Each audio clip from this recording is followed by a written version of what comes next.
Is a custom label name worth it on DistroKid? This is a comment I've gotten a lot because in almost every DistroKid video I've made, I say, hey, you should probably get the Musicians Plus account so you can have a custom label name. In case you didn't know, the typical or basic membership on DistroKid is $23 a month. And when you release music under that, the label, so to speak, is DistroKid. It says it right on there on the streaming services, on the different platforms, etc., etc. And then, though, if you get the Musicians Plus account, which is $40 a year or $17 extra a year, you can actually have a custom label name. So for me, I release music under Frachero, which is my last name, and the label that I've created is Meta Music Records. I'm the only one on it, but I don't know why. I feel like, at least for me, I kind of like the ring of Meta Music Records a bit more. So in this video, I'm going to answer this question, because in some ways, I do think it's worth it, being honest. In other ways, I guess I could see an argument saying, you know what, it isn't really that worth it, to be honest. First off, I want to start off with the price. Now, it's $17 extra a year. That's like one cocktail at the bar here in LA. So for me, when it comes to the price, I'm like, you know what, I'd much rather spend $17 extra an entire year, not a month, but a year, just to have my own custom label name. I don't mean this in a bad way, no offense to DistroKid, but I feel like saying the label being DistroKid, a little bit tacky to me. Although, I will say there is a weird, if I call it glitch or bug or issue, I don't know what the right word is, only with Beatport, which is kind of annoying because Beatport is a big platform and service specifically for electronic music, that if you do release music with a custom label name, every platform, it's under that custom label name, except Beatport. I don't know why. I'm hoping this gets fixed. It's kind of annoying because it's like, hey, I'm like paying extra money mainly for the custom label name, and I'm also paying extra money for the Beatport like release feature.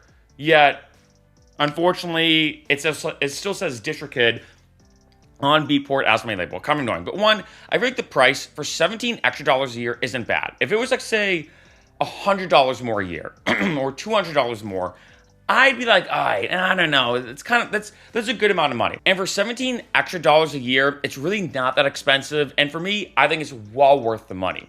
The second thing I want to talk about as well is if you're considering in any way, shape, or form to actually have your own label. For me, I gotta be honest, I don't think so. In terms of, I don't plan on contacting other artists or releasing other artists' music on a label. I don't think so. I mean, you never know. Maybe in 10 or 20 years later, maybe that may change. But for me right now, I don't really plan on ever making my own label as it's this huge company that releases other artists' music, etc., etc. But if you are, you definitely want a custom label name. Of course, right? In terms of, if let's say you start releasing music, and it's just you as an artist, and maybe your goal, and I know for a lot of artists, and they do have a goal of eventually owning their own label and releasing under their own label in terms of having an actual company and a website, and there's a roster of artists, right? If this is even a 5 or 10% chance that you might want this, you definitely want that custom label name. The last thing you want to do is have to like go back, and I don't even know if you can do this, being honest, and retroactively change all your past releases to have that new custom label name. Like if you didn't do that from the get-go, just do it. Being honest, I think if, let's say you're even remotely considering having a custom label name in terms of you having your own label, just do it. Even if, let's say, for the first 5 years, it's just you on it. Let's say you're just releasing music under Joe Schmo record label, and at some point, maybe you're considering it, and then let's say 7 or 8 years go by, you bump into somebody, and they're like, hey, you know what, I'm looking to release music, and you're like, hey, you should be the first other release, besides me, on my label, Joe Schmo record label, then one thing leads to another, then you have a roster of artists, etc., etc. It is pretty easy and seamless, I'm not gonna lie, on DistroKid to actually have like a legit label where you can release music for 5, 10, 15, 20, 25, the list goes on and on, different artists all under that custom label name. So if you are considering at any point to have your own actual company as a label, definitely have the custom label name. I mean, it just makes things a lot easier if you do it right from the get-go as opposed to later on. The third thing I want to talk about now is, does it change anything? Like, let's be honest, does it actually change anything? Does it change the SEO? Does it change you being bigger on TikTok or on Instagram? Does it give you more Spotify streams potentially? No. The truth is, it is really only a text-based thing. So for example, I've seen major, and I stress the word major, very well-known EDM artists releasing music on DistroKid who just have the label as DistroKid. One, maybe they don't know you can have a custom label name. Being honest, maybe they just don't know that. Or two, maybe they just don't care. They're like, whatever. I mean, granted, if they're big enough anyway, they probably don't really care what the label looks like, whether it is DistroKid or not.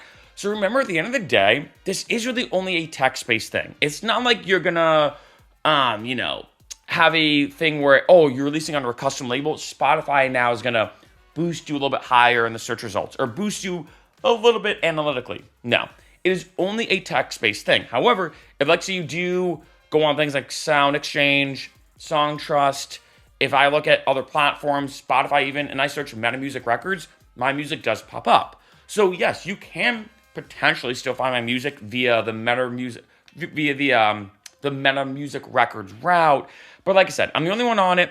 I don't have a website. I don't really plan to ever make it like a label. I just figured that when I sign up with DistroKid, I'm like, hey, for $17 extra a year, I might as well just think of a label name. I like the name Meta Music Records. I always believed in like making music that combines genres from all different areas and kind of combines them into one. So I almost looked at it as like a multi-music faceted thing when I like making my songs that are genre blending type records. And then I was like, well, it's kind of like a cool phrase. And I thought Meta Music Records has a nice ring to it. So I just called it Meta Music Records.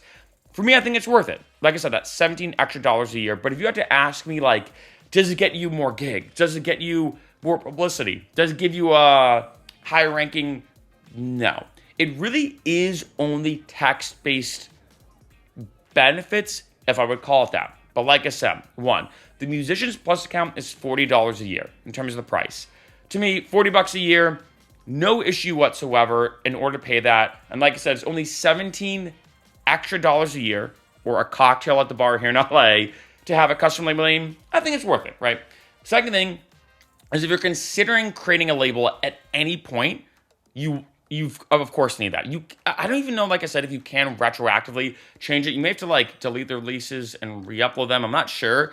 But if you're planning at any point in time, if it's even a little bit in the back of your head of maybe some way, years down the line, you're going to actually have your own company that's a label, start now with a custom label name.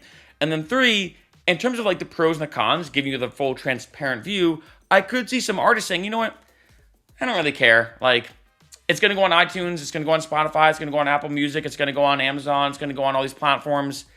If it says DistroKid, I don't really care. Like, I'm releasing under DistroKid anyway, and it's not like it really affects the view of the release. It doesn't really affect the analytics. It's not like it like hurts your SEO or hurts your discoverability.